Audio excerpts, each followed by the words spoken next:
Yo, what's going on, Pete's? It's your boy Scene from South ENT, man, and we back in here with another episode of South ENT Reacts, man. And today, man, we're gonna be talking about this whole Klay Thompson and Meg the Stallion situation because it's been some reports that has came out that has said that Klay Thompson has apparently said that Meg the Stallion is too ghetto.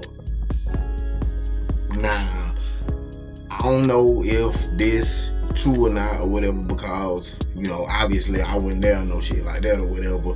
But some conversations that people are having online about relationships and compatibility, they're pretty interesting, man. So, I'm gonna play some clips or whatever, and I'm gonna come back and I'm gonna tell y'all what I think about them or whatever. So let's get into it, man. Meg the Stallion and Klay Thompson's relationship was struggling long before it ended. An unknown insider alleged that Klay Thompson used to complain about Meg the Stallion, saying things like she's just too ghetto, he was over her ghetto-ness, the way she speaks, the way she acts. And, well,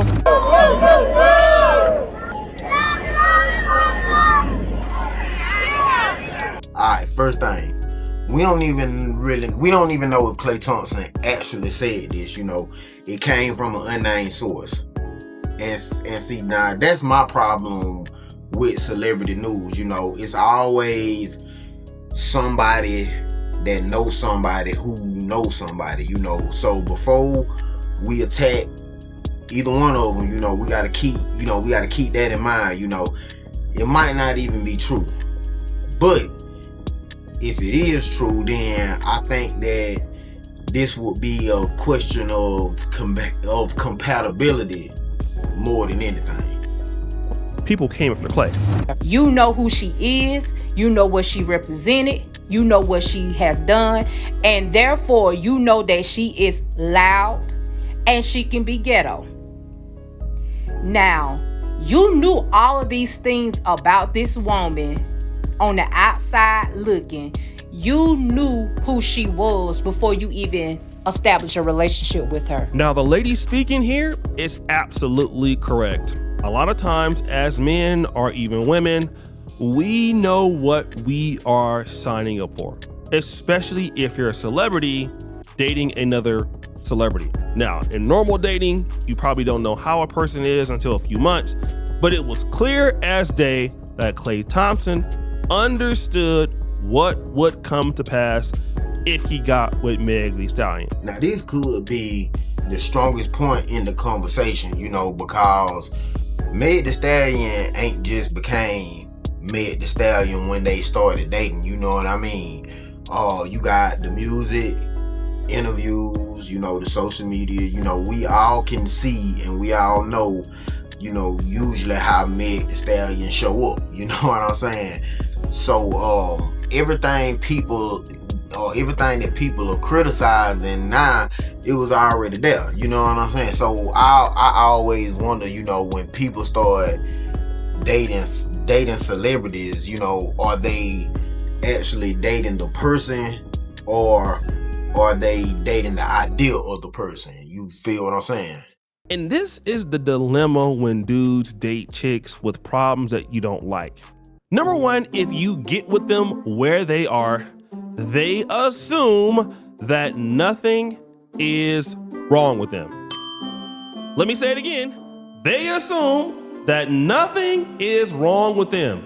And the reason why they feel nothing is wrong with them, because you accepted them right where they were.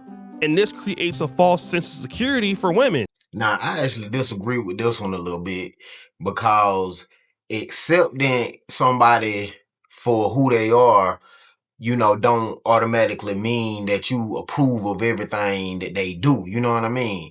Every relationship requires compromise. You know what I mean?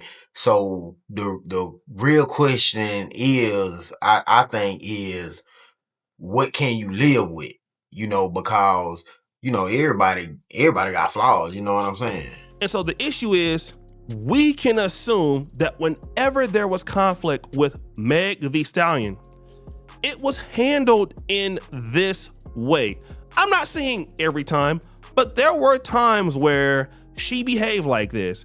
And let me just tell you this, just because he's Klay Thompson, 4-time NBA champion, you think that she gonna give him a pass?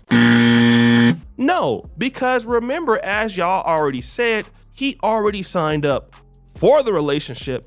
So in the woman's mind, he's ready to deal with this day in and day out. Now this where I think relationships can get tricky. You know what I mean? But cause people always say you knew how I was, before we started dating, and that can be true. You know what I'm saying? But at the same time, we all expect growth. You know what I'm saying? We all expect people to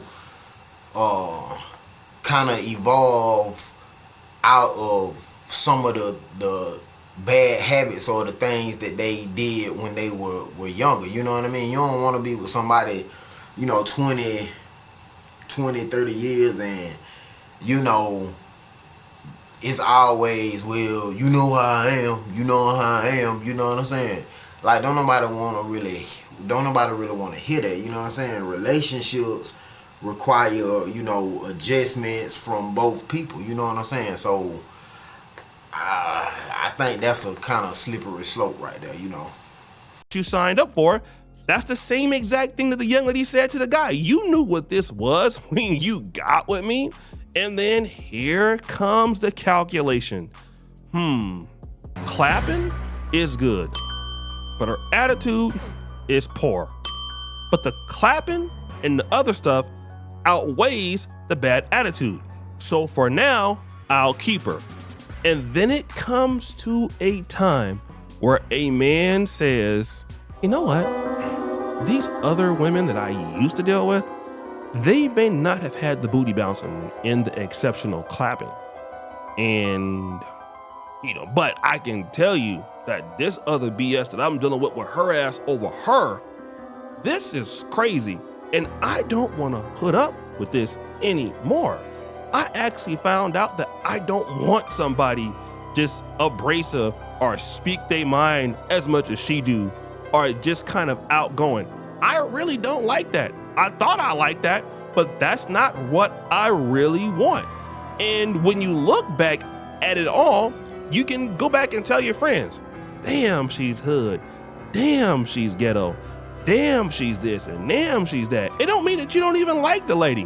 What it means is that her bad definitely outweighs the good. Now, I actually think that, that's the issue. Not necessarily Meg, Klay, or any celebrity, for that matter, but I think everybody got things about them that people love, and they got shit about them that that annoy people. You know what I'm saying? But I think the question then becomes, do the positives outweigh the negatives? And that answer can be different for everybody. You know what I'm saying? It kind of remind me of the 80-20 rule somebody told me about relationships. They say in a relationship you're gonna get 80. It's gonna be 80. Hopefully, it's gonna be 80% good, 20% bad. Now, because ain't nothing perfect. Now, the 20% bad, does that 20% outweigh that 80%? You know what I mean? That's kind of like the 80-20 relationship rule that somebody told me a little while ago. Respond to that right now, because here's the reality of it all. Nobody will put up with anything if they don't feel like putting up with it, if they don't have to. So if that's your way of getting black men to stay and deal with you, you're gonna have a hard time keeping them in. You're gonna have to be exceptionally beautiful. You're gonna have to be exceptionally thick, for a man to put up with your problems. And then even if he does put up with it, you're not going to be there for a very long time. You'll get in there, but you can't stay. And see, that's the thing that we want to close on today. Getting in to a guy that got money and then staying there is a fundamental different road. It's just like getting a job. You can get hired at a good job. That does not mean that you're going to be able to stay there, or it does not mean that you will be promoted, or it does not mean that you will be in the same industry. You actually have to impress people to prove that you should stay. Getting the job is just the first step. Nah, I think that right there applies to pretty much everything, you know, relationships, business, friendships, hell, even YouTube, you know what I mean? Getting somebody's attention is one thing, but keeping it, man, that shit hard, man. I think that's probably the best lesson out of this whole discussion, to be honest with you. But man, at the end of the day, I don't really know if Klay Thompson actually called Meg ghetto or not. Now, I think that it's likely that he did or whatever, but I also think that this situation sparked the bigger conversation about compatibility and expectations about what people are really looking for in relationships, you know. But y'all let me know what y'all think, man, in the comments, man. Do you think that opposites attract, or do you think that people are better off getting with somebody that's more similar to them and whatever it is that they got going on? Y'all let me know, man. On your boy Scene. This been another episode of South ENT Reacts, man. Y'all tap in, southentmusic.com. And until next time, peace.